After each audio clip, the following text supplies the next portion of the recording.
কবি জীবনানন্দ দাশের কবিতা বনলতা সেন। হাজার বছর ধরে আমি পথ হাঁটিতেছি পৃথিবীর পথে, সিংহল সমুদ্র থেকে নিশীথের অন্ধকারে মালয় সাগরে অনেক ঘুরেছি আমি।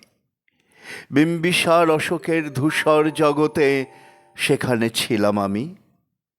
আরো দূর অন্ধকারে বিদর্ভ নগরে আমি ক্লান্ত প্রাণ এক, চারিদিকে জীবনের সমুদ্র সফেন আমারে দুদণ্ড শান্তি দিয়েছিল নাটোরের বনলতা সেন।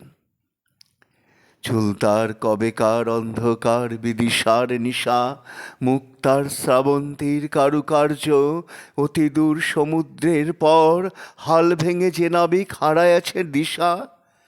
সবুজ ঘাসের দেশ যখন সে চোখে দেখে দারুচিনি দ্বীপের ভিতর, তেমনি দেখেছি তারে অন্ধকারে।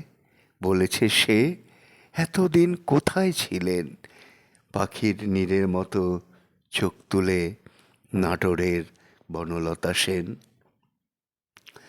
সমস্ত দিনের শেষে শিশিরের শব্দের মতন সন্ধ্যা আসে, ডানায় রৌদ্রের গন্ধ মুছে ফেলে চিল। পৃথিবীর সব রং নিভে গেলে পাণ্ডুলিপি করে আয়োজন। তখন গল্পের তরে জোনাকির রঙে ঝিলমিল, সব কাপ পাখি ঘরে আসে, সব নদী ফুরায় এ জীবনের সব লেনদেন।